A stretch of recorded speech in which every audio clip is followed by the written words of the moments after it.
Bien, queremos agradecer a los primeros invitados que hemos tenido esta mañana, a don Carlos Finat, quien ha sido acreedor de este premio maravilloso de Proyecto Solar 2020, al señor ministro Claudio Huepe, y por cierto, a nuestro moderador, don David Rao, que nos ha acompañado también. A tomar asiento, por favor, para dar inicio al siguiente bloque que ya comenzamos a preparar. Es nuestro siguiente panel, denominado Una matriz energética sin fósiles. Este panel lo iba a conducir Carlos Cabrera, como saben, nuestro presidente. Él está en camino o está por llegar, me dicen, así que en cualquier minuto se unirá a nosotros. Mientras tanto, despedimos, por cierto, al señor ministro Claudio Huepe. Muchas gracias por acompañarnos, señor ministro, con este aplauso. Gracias por estar acá. Bien, y queremos invitar entonces, en primer lugar, a la señora Analía Rojas, directora de Acera, quien formará parte de este panel. Por favor, bienvenida, asiento. Muchas gracias por estar acá. A don Claudio Sebach, de Generadoras de Chile. Don Claudio, tanto tiempo, bienvenido. A doña Sara Larraín, directora de Chile Sustentable. Sara, muchas gracias, bienvenida.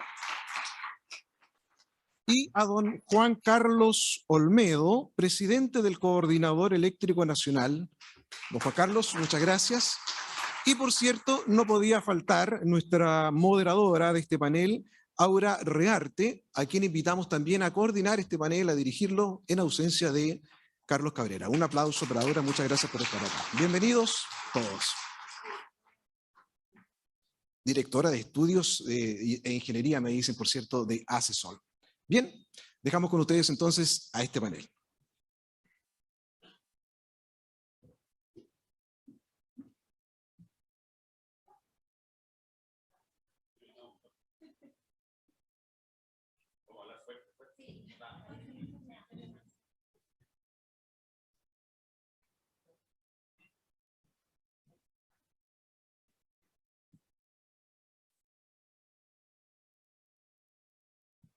Aló, ahí sí. ¿Y este? Ahí sí. Súper. Muy buenos días todavía. Quiero volver a felicitar a Carlos. Creo que es muy merecido el reconocimiento, así que felicitaciones nuevamente. Y con eso no puedo no decir nada, así que fue muy importante lo que mencionó Oksana recién. Creo que me cuesta pasar de la conversación que ella estaba teniendo a lo que nosotros tenemos que hablar, pero como le digo a mi hija, muchas veces tenemos que hacer cosas que no queremos hacer, que no parecen las correctas en el momento. Sí los invito nuevamente, les invito a todas las personas presentes a donar un árbol para Ucrania, o más de uno también. Me imagino que eso va a estar disponible todo el día, así que si tienen una nueva oportunidad, si quieren hacer una nueva donación, por supuesto que es permitida y muy bienvenida. Ya presentaron a nuestros distinguidos y distinguidas panelistas. Un honor estar aquí dirigiéndoles. Un gusto nuevamente, Sara, Analía, Claudio, Juan Carlos. Preparamos algunas preguntas, y yo sé que esto se lo digo al resto porque Analía no necesita ese, pero pueden comentar entre medio, hacerme una seña. La idea es que lo hagamos más tipo conversación que pregunta y respuesta. De todas maneras, para iniciar esta conversación, nosotros preparamos algunas y les pido acotar sus respuestas más o menos a 2 minutos. Es difícil porque no las vamos a estar midiendo, pero yo les intentaré hacer alguna seña no tan obvia de que se están extendiendo mucho para que efectivamente pueda fluir. Tengo aquí mi torpedo y no estaba así planificado, pero justo Sara está al lado mío y quiero empezar por ti. Considerando las dificultades que implican desde un punto de vista operativo y sistémico también, ¿qué rol debería jugar el GNL en la transición energética y en la desfosilización de nuestra matriz energética? ¿Por qué lo pregunto? Queremos 100% renovable, pero sabemos que esto puede ser un poquito más lento. Entonces, ¿qué rol va a jugar el GNL en particular? Bueno, muchas gracias, Aura, por la pregunta y muchas gracias a CESOL por la invitación. Como ustedes saben, nosotros desde el año 2019, como representantes de la sociedad civil, hicimos un estudio con Caja Ingeniería y obviamente desafiamos al gobierno de la época a que la descarbonización, es decir, el retiro de las centrales a carbón era posible al año 2030 y no al año 2040. Y hemos seguido en esa campaña y voy a dar un pequeño contexto para referirme al rol del gas, que es la pregunta que me ha hecho Aura recién. Nuestra visión es que el sistema eléctrico chileno y el modelo no es óptimo.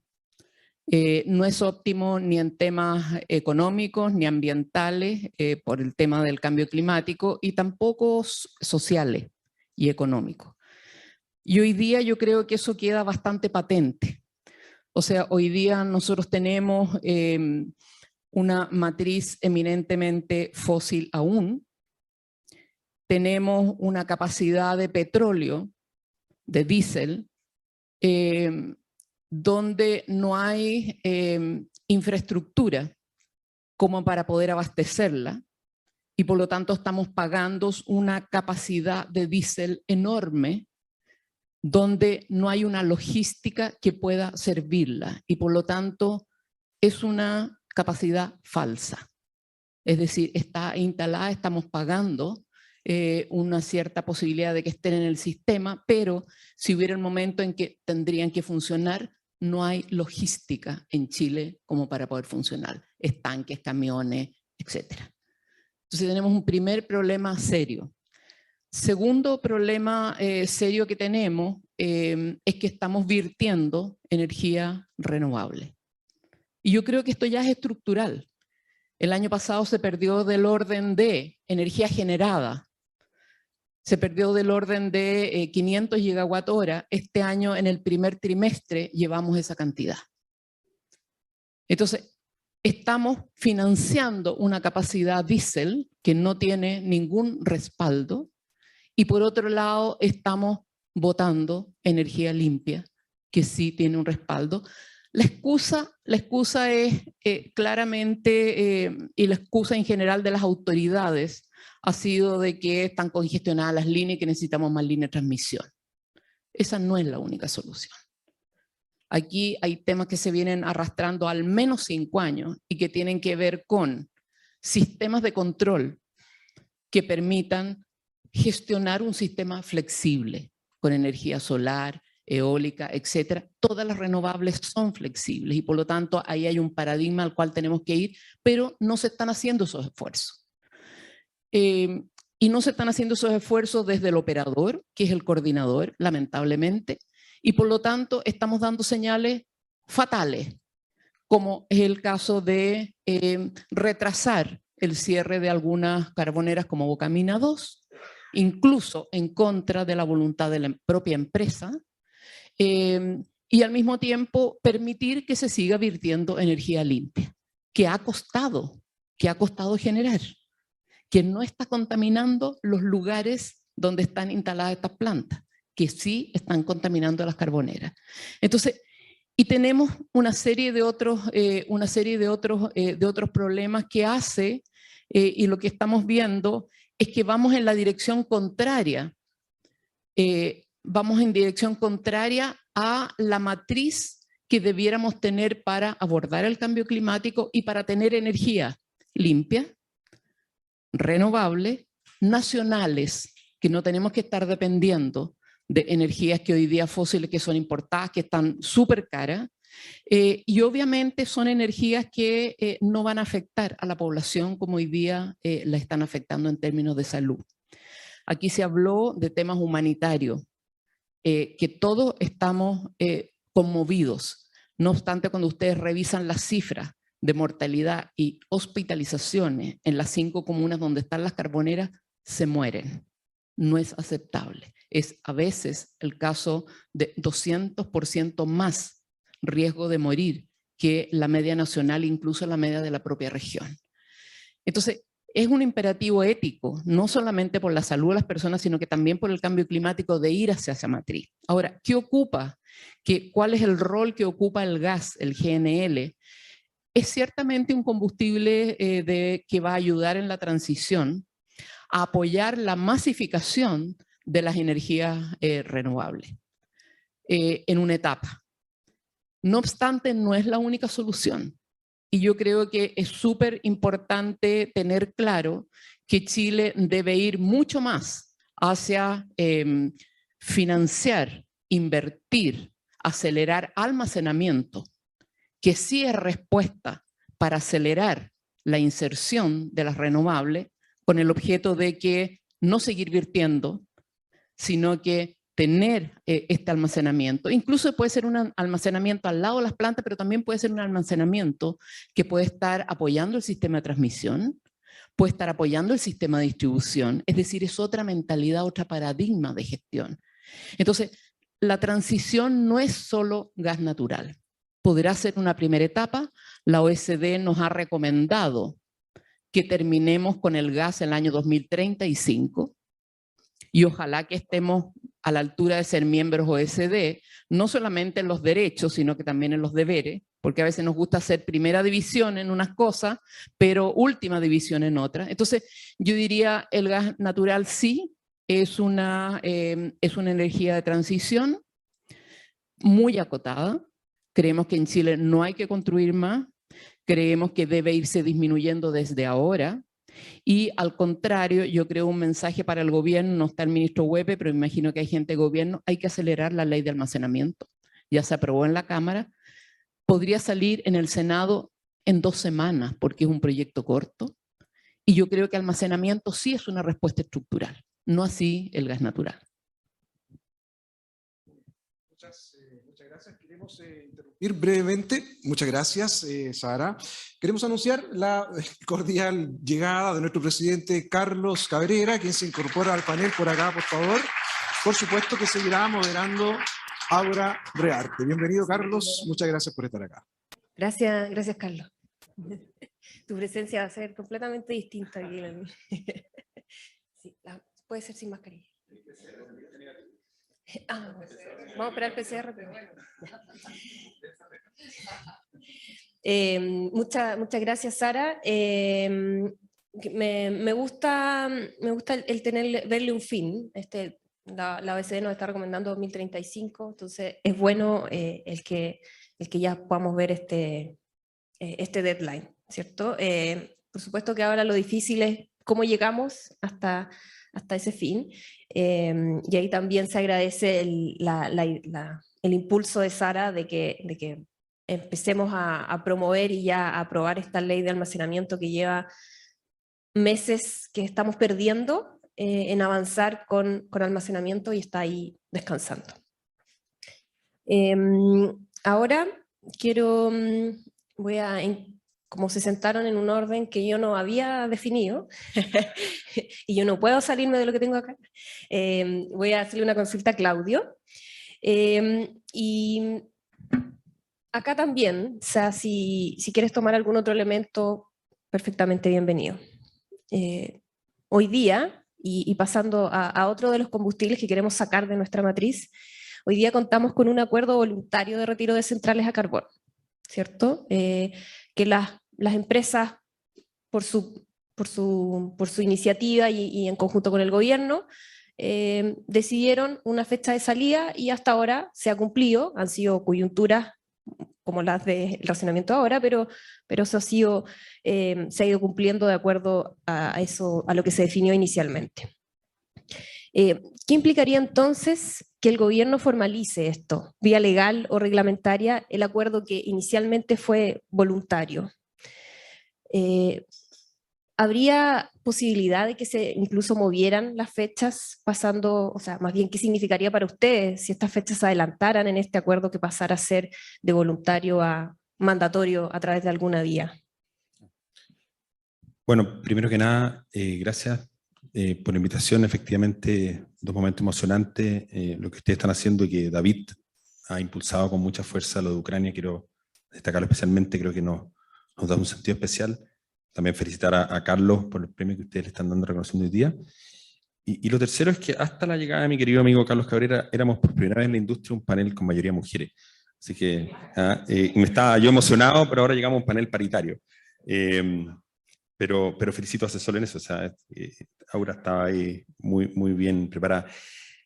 Sobre la pregunta, y muchas veces me hacen esta misma pregunta, nosotros, ustedes saben, ¿no es cierto?, como gremio de las empresas que operan en el mercado de generación, de las 17 empresas que integran la asociación, hay 5 que operan carbón, y nosotros ya hace unos 4 o 5 años atrás planteamos como visión que efectivamente lo que produce este bien, que es la electricidad, va a ser el gran articulador de la transición energética y por lo tanto, tanto por el lado de su producción y por lo tanto la adopción de energías renovables, que es lo único que nuestros asociados hoy día están invirtiendo, como con nuevas fuentes, entendiendo además como son operadores, obviamente operan el sistema y operan todas las tecnologías, pero también con la electrificación. Entonces tenemos este bien que compartimos, y además como David al comienzo y el ministro también lo destacaban, donde la energía solar es la principal fuente que estamos desarrollando.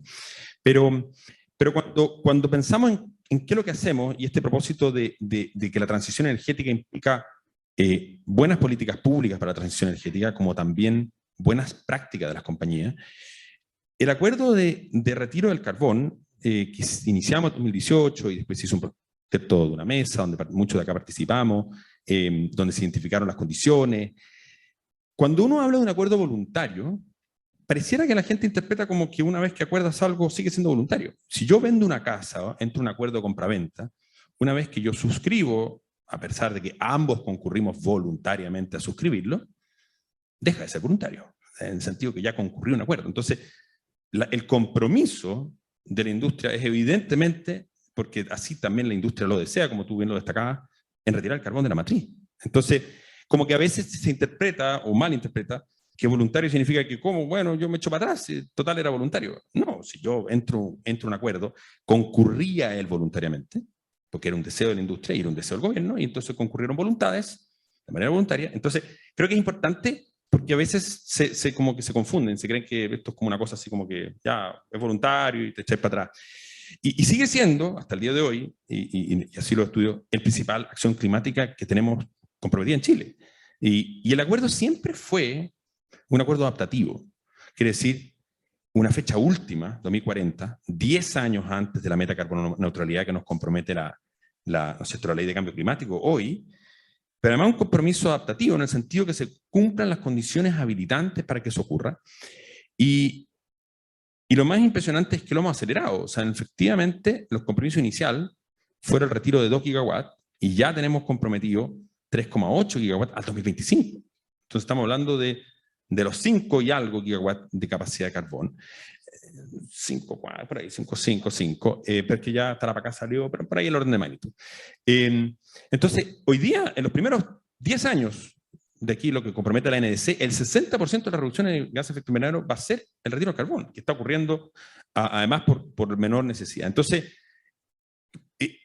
respecto a la pregunta, es voluntario porque permite evitar lo que ha ocurrido, por ejemplo, en el caso de Alemania, que tuvo que comprometer 40.000 millones de euros para pagarle a la industria, o el caso de Holanda, ha tenido que el Estado o los consumidores pagar. Yo creo que aquí la gran virtud de un acuerdo, que una vez voluntario es un acuerdo y por tanto ya deja de ser voluntario, es que esto no tiene costos ni para el Estado ni para la sociedad en términos de que las empresas están sacando el carbón porque así lo desean. Creo que esa es la parte más valiosa del acuerdo. Y en la medida que fuera una medida legal, bueno, efectivamente sí erogaría costos porque empezaría a ser impuesto en la industria y ahí, por ejemplo, podría efectivamente, no sé, buscar mecanismos Alemania está haciendo licitaciones inversas, dicen, te pago una licitación para que tú retires antes, pero un costo para alguien lo paga. Entonces, yo creo que es muy importante tener conciencia que para un país emergente como Chile, este ejemplo de acuerdo voluntario de industria, por la disrupción que ha generado la oportunidad que estamos todos, ¿no es cierto?, desarrollando energías renovables, poder retirar el carbón. Y lo evidente es que esto, bueno, ocurre obviamente en un contexto de que las condiciones y la fecha de retiro, sobre tu segunda pregunta, evidentemente va a poder adelantarse en la medida que se cumplan condiciones habilitantes. Y lo hemos hablado, bueno, con Analía especialmente, pero también lo hablábamos con Juan Carlos y lo hablamos con muchos. Retirar estos 5 gigawatts implica invertir solo en energía al menos 15 gigawatts en energía solar y eólica. Imagínense la conversión nueva, adicional. Y agreguemos los otros 10 mil millones de dólares en transmisión, almacenamiento, control automático. Pero eso es solo la parte técnica. Yo creo que lo más desafiante de tu pregunta del adelantamiento en realidad no es esa. Es la parte socioambiental. Es la parte de cómo seguimos, en primer lugar, siendo un país atractivo para la inversión. ¿Cómo seguimos atrayendo el financiamiento? Estamos hablando de 30 mil millones de dólares invertir para poder hacer esto. ¿Cómo hacemos que sea una buena noticia para las comunidades? ¿Cómo incorporamos realmente mecanismos de evaluación de impacto positivo? ¿Cómo hacemos un mejor manejo de contratos y proveedores en el territorio? ¿Cómo fomentamos el empleo local, la capacitación local? ¿Cómo formamos capital humano local? Nosotros, por ejemplo, ahora estamos en un clúster, trabajando en un clúster de Taltal. Tenemos 7 empresas generadoras que están desarrollando proyectos eólicos solar en Taltal. Ese clúster necesita hacer algo con Taltal y no agregación de proyectos que terminen siendo una mala noticia. Tenemos que mirar los impactos en biodiversidad o los impactos en patrimonio arqueológico y paleontológico. Entonces creo que la restricción o la gestión integrada de residuos, imagínate cuando llegue todo esto y tenemos muchas empresas llegando a un territorio. Entonces creo que la pregunta, tu adelantamiento, pasa mucho menos por la posibilidad tecnológica y el deseo de la industria de adelantarse a cómo nos hacemos cargo de esa otra pregunta. Entonces, yo creo que es muy valioso lo que el coordinador anunció el martes. En el fondo, escuchar la hoja de ruta que ustedes están No me spoilees la pregunta, vos, Claudio. Perdón, te dejo, no sabía que iba a hacer. Entonces me quedo callado porque te voy a preguntarle algo, pero tú ya nos contará Juan Carlos de eso. Sí. Así que eso yo creo que eso es lo que en eso estamos. Muchas gracias. Si hay algo en lo que ya nadie tiene dudas de la industria es en lo que queremos, ¿cierto? En esta matriz 100% renovable. Entonces nos empezamos a buscar el cómo y ahí Claudio ya empezó, así que Analía va a quedar para el final de la primera ronda y Juan Carlos, ustedes que estamos todos súper contentos de que hayan planteado esta ruta y ahí la pregunta es precisamente, ¿cuáles son las condiciones habilitantes y las restricciones que hay para que esta ruta se cumpla? Porque a todos nos gustaría que esto fuera lo antes posible, 2025, 2030 es un número también desafiante. Entonces, ¿cuáles son las condiciones y restricciones para que logremos cumplir ese desafío? Bien, sería largo, me tomaría bastante más de los 2 minutos, ¿eh? Pero quiero partir, cuando uno fija una hoja de ruta, hay que mirar desde lejos antes de partir. Y esa mirada, lo he dicho varias veces, pero quiero reiterarlo, parte con las primeras frases que están en el libro de Bill Gates, de cómo evitar un desastre climático. Y él parte diciendo que la transición energética tiene 2 números. 51 billones, que son 51 billones de toneladas de CO2 las que emite el mundo al año, y 0, que es donde queremos llegar. Y eso ya te dice mucho, ¿eh? Te muestra la magnitud del desafío que apunta a abordar esta hoja de ruta. Segundo lugar, referirme a algunas cifras de la Agencia Internacional de Energía. Me parece que es la entidad, parte de la OCDE, ¿cierto? Y que nos entrega cifras bastante ciertas. Ellos hicieron un balance completo, detallado, al 2018, en que la energía eléctrica como fuente directa de consumo representaba un 28% a nivel mundial. Y en esta ruta, para llegar a 0, ellos lo hacen al 2050. La fecha puede cambiar, pero en términos globales significa que el desplazar los combustibles fósiles al 2050 implica que la electricidad, sea en forma directa o a través de hidrógeno verde y sus derivados, va a representar un 62% del consumo energético, ¿eh? Obviamente desde fuentes renovables o neutras del carbono. Ellos hablan de la captura, secuestro y uso, ya no se habla de la captura de carbono, habla de la captura, secuestro y uso. Bueno, y esa es la magnitud del desafío, ¿eh? Entonces, un tema fundamental en una hoja de ruta es que la electricidad, más que va a duplicar su uso, o va a haber que reemplazar todos los combustibles fósiles. Eso quiere decir que nuestros ciudadanos que usan GLP, que usan parafina, ya no van a usar eso. Y tenemos que preocuparnos de que eso ocurra. Entonces, esa es la magnitud del desafío y que nosotros hemos venido trabajando desde el 2019 en distintos ámbitos. Hay varios estudios que están disponibles en nuestro sitio web y lo hemos hecho en distintos ámbitos, tanto en lo que es el reciclaje de activos con miras a acelerar este proceso de transición, particularmente con la reconversión de Carbonera, en la cual nos apoyó GIZ y que hace unos días me comentaba GIZ que eso ya despertó interés global, no solo en Chile, y que tenemos el honor de haberlo partido en Chile, y hoy día ya es de interés de India, de Europa, como tecnología para convertir estas centrales carboneras en fuentes renovables. Asimismo, con motivo del proceso de la línea HVDC, realizamos una serie de estudios de proyección de cómo operaría el sistema futuro con altos niveles de penetración de energías renovables variables, que hoy día llegan instantáneamente al 62%. Y eso te permite relevar ciertas condiciones que va a requerir el sistema. Además, completamos otro estudio con Dix Island de Alemania, mirando de aquí al 2030 cómo debería ir funcionando el sistema con estas altas penetraciones de energías renovables. Y también sacamos conclusiones, y básicamente que el sistema tiene que cambiar su paradigma de operación. En los años 80, cuando partió la liberalización del mercado eléctrico, era muy simple. Habían centrales térmicas a carbón, algunos embalses, y de hecho un gran embalse que representaba como el 20-30% del consumo, y algunas centrales pasadas. Y era fácil.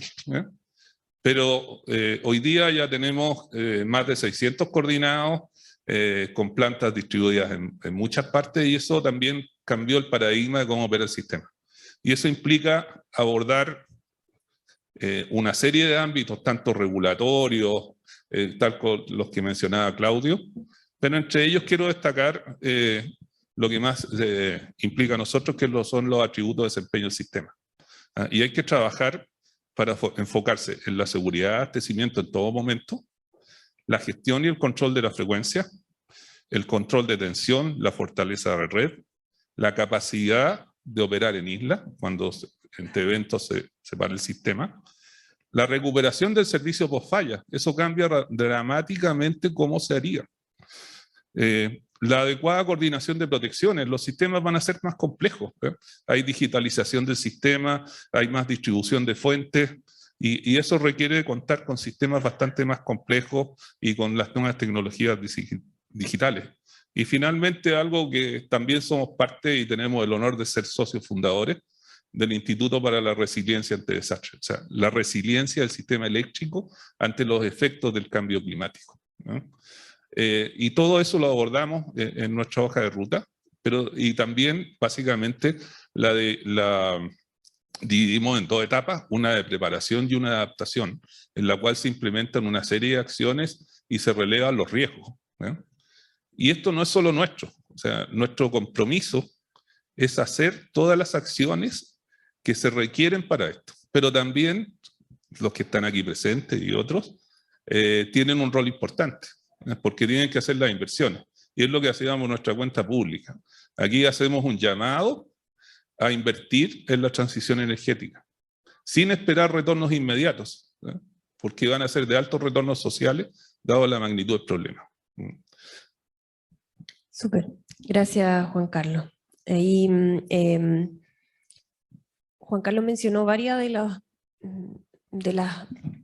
todo, digamos, todas las necesidades que tiene el sistema y que deben seguir manteniéndose, incluso con una más alta todavía penetración de energías renovables.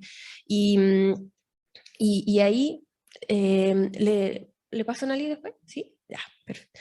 Entonces ahí te dejo, Analía, precisamente vimos el otro día en el seminario de Acera el 1, 2, 3, ¿cierto? ¿Cómo resolvemos? Ya tenemos el 1, 2, 3, ahora, entonces, ¿cuáles son las barreras que hay ahí? Y lo puedes enlazar también con las exigencias que va a tener el sistema. Entonces, ¿cuáles son las barreras, las que son regulatorias y las que son también de mercado, para que logremos esta matriz 100% renovable pongamos entonces sigamos la hoja de ruta del coordinador al 2030? Muchas gracias, Aura. Muchas gracias a CESOL por la invitación. De verdad, un evento presencial cambia radicalmente el contenido, ¿cierto?, los resultados de la conversación. Así que qué bueno estar acá y vernos, ¿no?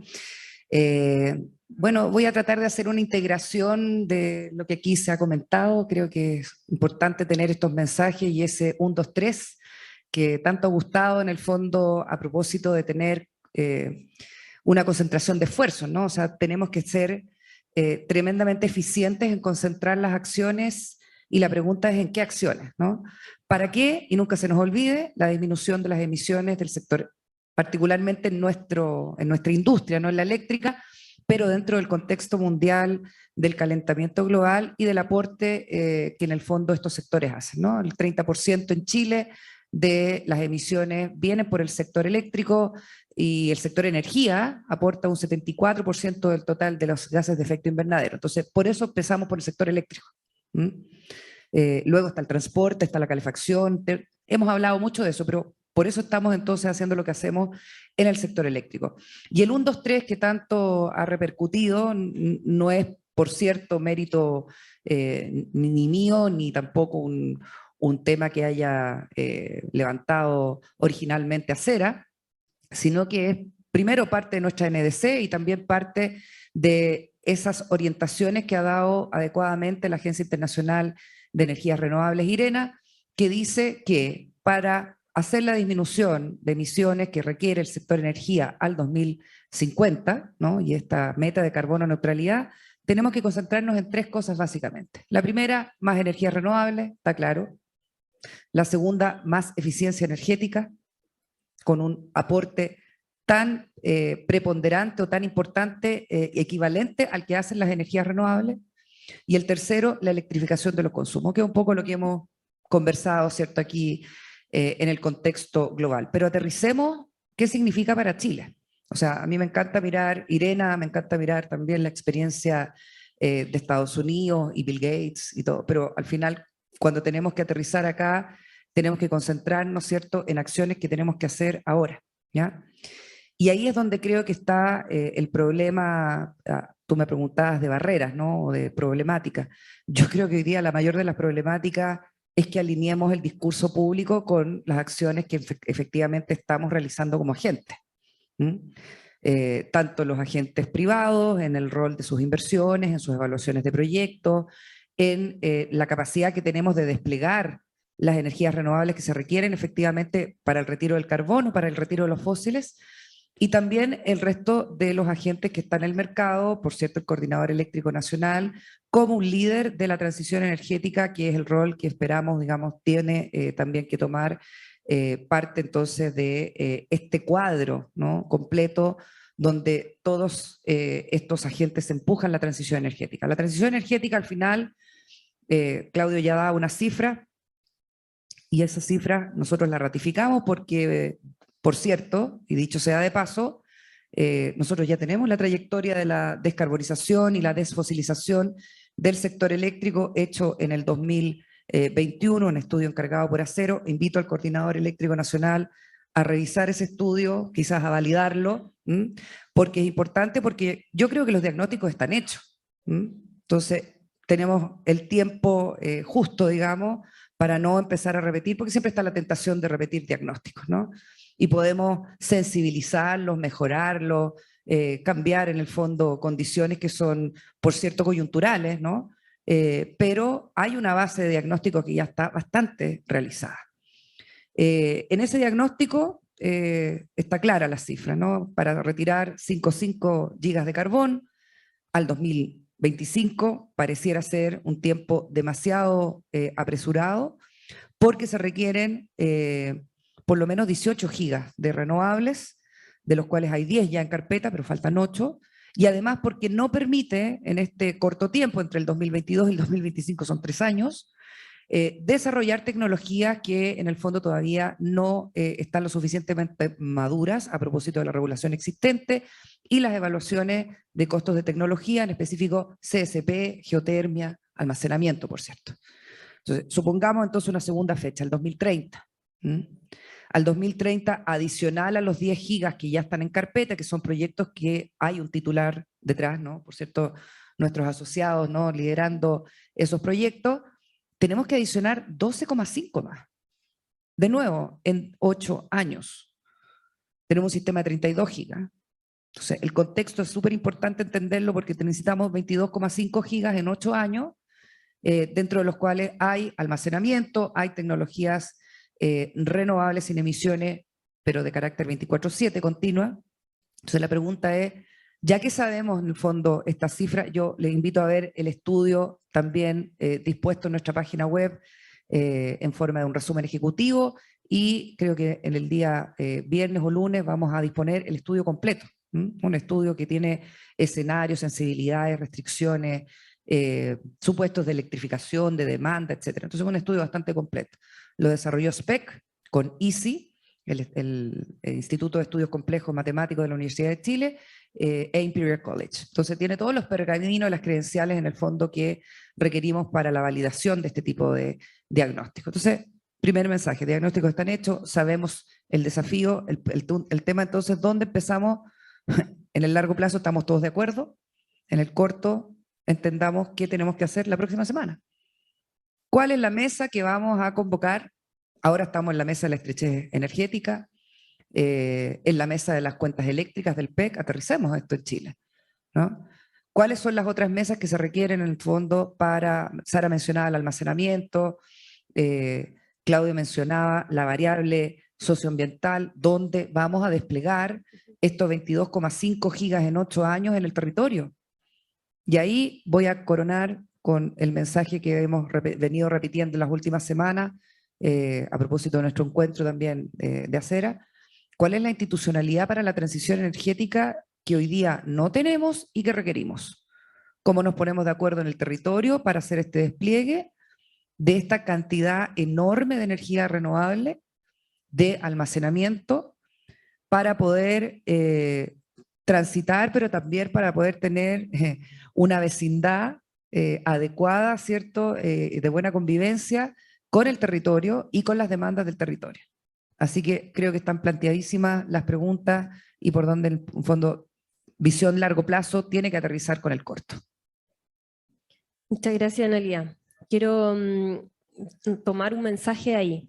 Ayer en otro seminario, porque nos encanta ponernos de acuerdo y concentrar todos los seminarios en unas 2 o 3 semanas para que haya mucha actividad. Entonces, justo ayer Rodrigo Palma mencionaba que hay algo así como 300 profesionales disponibles con el conocimiento que se necesita para desarrollar esta transición energética.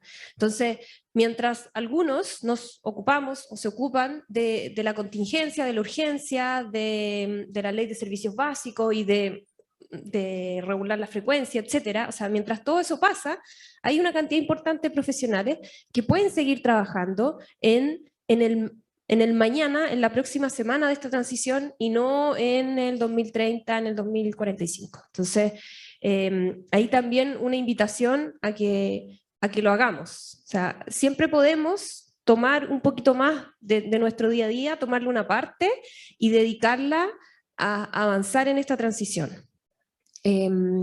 Tocaron además muchos temas que son muy importantes, y ahora Sara quería mencionar algo, pero sí les quiero pedir, porque se portaron pésimo con los 2 minutos, no les quise interrumpir porque ya todos hicieron lo mismo, pero ahora sí les voy a hacer una seña muy clara, que les pido que ahí con eso corten. Entonces te voy a dar la palabra, Sara, y sí me gustaría también, si es que alcanza el tiempo, que pudieras mencionar el cómo implementamos esta transición respecto al ordenamiento territorial. Sé que es un tema que ustedes manejan muy bien y que están al día a día con las personas, así que tu comentario que quedó, y te encargo también eso otro. Muchas gracias, Aura. Mira, en relación a la ronda, yo creo que aquí se ha hecho un llamado a los inversionistas que están acá en invertir para esta transición energética. Pero yo creo que aquí, y aquí lo han señalado en forma indirecta algunos de los presentadores, yo creo que hoy día están difíciles las condiciones para la inversión en energías renovables no convencionales, particularmente solar, eólica, etc. Porque no están las condiciones regulatorias. Las condiciones de remuneración de mercado tienen distorsiones graves. Entonces, lo que nosotros vemos desde afuera haciendo el estudio de cuáles son las condiciones para un inversionista solar, por ejemplo, lo que nosotros estamos viendo es que, claro, si no es seguro que tú puedes inyectar todo lo que generas, ¿cuál es el sentido de seguir invirtiendo si no puedes inyectar todo lo que generas y estás virtiendo parte importante? Entonces, ahí hay un primer problema. Después tienes que, si tienes un compromiso, tienes que comprar energía más cara para poder servir tu compromiso, pero resulta que derramaste la energía que habías generado y eso no es compensado. Oye, yo, perdón, quiero hacer un aporte a tu Entonces, tema de vertimiento. La reserva hídrica son 650 gigawatt-hora del orden de lo que se está virtiendo en este momento ya el primer trimestre. Absolutamente. Orden de magnitud también. Entonces hay una distorsión grave ahí. Tenemos los 500 que se vierten, tenemos los 600 de reserva hídrica, pero tenemos además la distorsión que tiene el impuesto verde. El impuesto a las emisiones no tendría por qué estar siendo pagado en nada por empresas que no emiten. Y resulta que en el caso probablemente de muchos de los socios de Acesol, y ciertamente de los grandes generadores solares, están pagando parte del impuesto verde sin emitir ninguna emisión de CO2 ni de contaminantes locales. Entonces, creo que también llamar a invertir tiene que ser súper responsable, y acá el Estado, organismos independientes como el coordinador, tienen que sincerar y terminar con las distorsiones, porque si no es injusto para los inversores en energía renovable en competir en una cancha donde le están pagando parte del impuesto que debieran pagar las carboneras o el gas natural, virtiendo energía para darle el espacio a otra. Entonces yo creo que aquí estamos mal. Y estamos mal, y eso implica una regulación, de una gestión del sistema distinto, regulatorio, comercial, y obviamente en el despacho. El mismo impuesto verde no está siendo incluido en el costo variable del despacho, por lo tanto las carboneras están ingresando más barato de lo que realmente debieran ser si se incorporara el impuesto verde en el costo variable. Entonces hay demasiadas distorsiones, yo a eso me refiero. Mientras esas distorsiones no se resuelvan, vamos a estar dando una señal contraria a la transición energética. Es dificultando la transición energética. Entonces yo creo que ese es un primer punto. Ahora, rápidamente, la respuesta. Yo creo que el ordenamiento territorial es clave. Sí, el ordenamiento territorial es clave. Eso tiene que ser en conjunto del sector privado, el Estado y la sociedad civil. No puede ser que cada inversor tenga que resolver los problemas de ordenamiento territorial y que el Estado quede, digamos, mirando hacia el techo y solamente evaluando proyecto por proyecto. Eso es absurdo. Y por eso en el caso de la transmisión se estableció que debiera haber una franja estructural que tuviera que ver con otra infraestructura pública y que obviamente el inversor sabe en qué lugares más o menos es posible ubicarse. Pero sin eso es imposible que cada inversor tenga que hacerse cargo desde el ordenamiento territorial y resolver una serie de temas, y yo creo que eso es también un obstáculo para la inversión.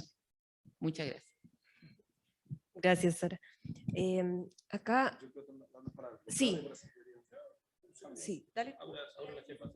Sí, de la casa, no, oye, un gusto saludarlo. ¿Eh?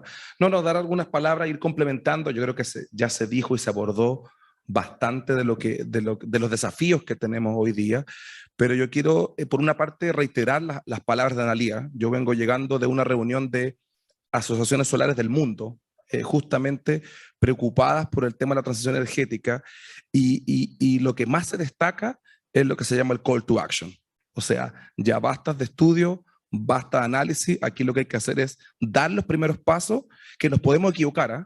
Y hay que entender que nos podemos equivocar en los primeros pasos. Y el sector eléctrico eso es lo que teme. Muchos análisis, muchas sensibilidades para que los primeros pasos sean los correctos. El llamado europeo y mundial es a dar ya los primeros pasos. Podemos cometer algunos errores, pero de esos mismos errores van a venir recién del entendimiento para dar con mucha más firmeza los pasos que vienen. ¿Ya? Quería dejar ese primer mensaje y tengo anotado acá dos cosas porque ya prácticamente se abordó todo. Uno es transmisión, ¿eh? Eché de menos en el... me adelanté a Claudio. Uno es transmisión porque se habla de muchos gigas renovables, ¿cierto? Se habla de mucho desafío a nivel de segmento de generación y la transmisión tiene dos dimensiones que son importantes entenderlas. Uno es la transmisión nacional o la estructura de nuestro sistema, donde tenemos una falta de capacidad de transmisión, un retraso significativo, donde estamos empujando y trabajando con el Coordinador Eléctrico Nacional para buscar la manera de aprovechar al máximo la infraestructura existente, resguardando la seguridad, respetando la norma técnica, ¿cierto? Pero tenemos que, como dicho en buen chileno, sacarle el jugo a lo que tenemos con la mayor cautela posible, eso es lo primero. Y lo segundo es que tenemos que tener cuidado, porque cuando hacemos muchos proyectos renovables, ¿cierto? Que la gente les gusta y los acepta, pero la línea de transmisión que tienen esos proyectos, ¿cierto? A la gente no les gusta. Y el desafío que tienen esos proyectos no es el área de generación del proyecto eólico o solar, sino que es la línea. Y la verdad que nos hemos encontrado con alguna experiencia donde la gente dice, oye, pero la línea de transmisión no es renovable. La línea de transmisión es la misma que una planta carbonera, una planta diésel, y por supuesto, todavía no inventamos las líneas de transmisión renovable y ahí donde a la gente le gustaría que fuesen subterráneas, pero sabemos los costos que ello implica. Y para cerrar, y te doy la palabra, Claudio, otra dimensión importante que tenemos que incorporar en esta transición energética es dejar de confiar únicamente en la generación centralizada y tenemos que rápidamente, ¿cierto?, vivir una transición donde balanceamos y conviven la generación centralizada versus la distribuida y ya va a llegar un momento donde la red va a tener una robustez, ¿cierto?, que va a poder recibir mucha más energía renovable, porque también hay que reconocer que en Europa están teniendo problemas sistémicos y de inercia en las horas de alta dependencia renovable. Y eso hay que reconocerlo, pero eso hay que trabajar. Entonces quería hacer énfasis en esos 3 puntos porque ya no estamos alargando mucho el módulo. Por favor, vayamos cerrando. Sí, ahí, sí, está bien, sí, yo doy la palabra. Carlos se quiso. En realidad quedan tantos temas, siento que el impuesto que queremos cambiarle el nombre, así, porque hablamos de impuesto verde, si es un impuesto negro en realidad, un impuesto de cualquier otro color, pero no es verde. Entonces, Claudio, no creo que puedas en 2 minutos hablar de impuesto verde, transmisión y hacer el cierre, así que elige tú qué tema quieres tomar y el cierre, por favor, y muchas gracias por supuesto. Es que yo creo que Carlos ya se adelantó con el cierre. Yo creo que efectivamente tenemos que encontrar estrategias win-win en transmisión, en el sentido de cómo podemos efectivamente, sosteniblemente crear nueva capacidad al mismo tiempo que sacamos el jugo de lo existente. Ya lo cubriste. Lo segundo es que, repito, ¿cómo hacemos que los proyectos renovables, que es lo único que estamos desarrollando, sean buena noticia en los territorios? No es solo la transmisión, también los propios proyectos en sí mismos. Creo que ahí tenemos que hacernos cargo, tenemos que abordar ese tema. Yo fui a la Cámara de Diputados, estuve 2 horas en la comisión de la Cámara, solo me preguntaron por eso. Nadie me preguntó ni por las carboneras, ni nada de eso. Eso ya está encaminado, tenemos que mirar hacia el futuro. Y lo último es que la escala de la dimensión del trabajo que vamos por delante exige una colaboración público-privada, sociedad civil tan grande, que tenemos que construir los espacios de confianza para hacerlo a tiempo, porque nosotros tenemos $2.000 millones parados en el Consejo de Monumentos Nacionales. ¿Cómo hacemos un trabajo colaborativo con el Consejo de Monumentos Nacionales para entender los desafíos arqueológicos, paleontológicos, por un lado, y los desarrollos de la transición? Esos son los desafíos que nos angustian o conjan. Eso es el trabajo que tenemos que hacer juntos. Entonces, felicito, agradezco y creo que tenemos bastante claridad y esperamos que estas luces que además podemos ayudarnos a caminar más rápido. Súper, muy buen mensaje. Ahí, sí, el cierre les dejo a primero Juan Carlos y ahí al final Analía, porque a ella le gusta y vamos a concederle ese espacio final.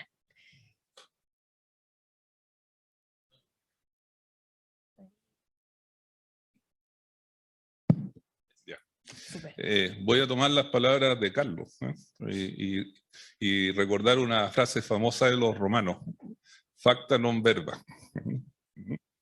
Y en esa materia, yo también los llamo a no caer en la inflación regulatoria, que es un concepto que introdujo Alejandro Vergara, distinguido abogado. Y me voy a remitir a algo que mencionamos en nuestra cuenta pública. Nosotros ya habilitamos, y plenamente desde el año pasado, una central con un sistema de batería. Y está haciendo arbitraje de energía, recaudando potencia de suficiencia, y fue habilitada hace 3 semanas para proveer servicios complementarios. Por lo tanto, la normativa para que eso ocurra está. Entonces, invito nuevamente a los coordinados a la acción, a empezar a invertir en la transición energética. O sea, están los factores, nosotros los vamos a trabajar, y el ministro también en algún momento lo mencionó, a usar al máximo la normativa vigente. ¿Verdad? Y eso no es solo nuestro, ¿verdad? Es todos los involucrados. Y por cierto, también hay que hacer la mirada con las comunidades y un enfoque de transición justa, ¿verdad? Porque esto tiene que involucrar a todos y no excluir a nadie. Gracias, Juan Carlos. Creo que tiene muchos elementos que sí o sí tenemos que poner en acción ahora. Así que, y ahora sí, Analía. Qué difícil hacer el cierre con tantas cosas, ¿no? Y cortito. Quería hablar de transmisión, de generación distribuida, de la ausencia de la reforma de la distribución en el programa de gobierno, ¿no? Me preocupa a mí. Perdón, en la tarde, en los paneles que vienen, vamos a hablar bien específico de distribución también. ¿Cómo así vamos que a hacer generación distribuida si no tenemos una reforma de la distribución? Bueno, preguntas para más rato. Y calidad de servicio, etcétera. Bueno, pero voy a tener que contestarle a Juan Carlos sobre la invitación a la inversión, sobre todo en almacenamiento. O sea, seamos realistas, tenemos 65 megas instalados de capacidad en almacenamiento, necesitamos entre 3,6 a 3,8 gigas al 2030, y la verdad es que nosotros tenemos un diagnóstico distinto. La regulación hoy día no está cubriendo efectivamente los costos de almacenamiento que significan en el fondo la instalación y el despliegue de este, y no solamente por el lado de los modelos financieros y la regulación, sino también de los criterios que hay para adaptar e incorporar almacenamiento. Tenemos hoy día un proyecto de almacenamiento de 500 megas incorporado al plan de transmisión, y sin embargo tenemos organismos tales como el coordinador que ha discrepado en el fondo de la incorporación de este mismo almacenamiento que tanto queremos incorporar. Entonces, ¿cómo se entiende la lógica? Podemos conversar, y lo vamos a conversar, por cierto, en el panel de expertos, pero al final tenemos que tener coherencia con lo que decimos y con lo que realmente estamos evaluando para materializar ese punto de almacenamiento que tanto, creo yo, es el punto transversal, ¿cierto? En generación, en transmisión, en distribución, es como el cuarto segmento, ¿no? Así que esa es mi invitación a reflexionar sobre nuestra coherencia entre nuestros speeches y realmente lo que estamos haciendo y evaluando para que esto ocurra. Gracias. Muchas gracias. Aquí se dijo mucho, así que yo les invito a reflexionar, a tomar el mensaje que más les haga sentido. Yo me quedo definitivamente con en el que empecemos a hacer, ya dejemos de pensar. Están todos los pensamientos ahí disponibles para que los tomemos y efectivamente entremos en acción. Así que les invito a eso. Muchas gracias a Sara, Analía, Claudio, Juan Carlos y a Carlos por estar acá y por haber llegado. Así que nos queda mucho todo el día. Vamos a hablar más de distribución, vamos a hablar también de otras tecnologías en la tarde, así que quedan completamente invitados, y vuelvo a recalcar la invitación a que planten un árbol y y den esperanza a Ucrania, espero haberlo dicho bien, bien. Y bueno, invitados a eso y a seguir compartiendo y conociendo también la feria.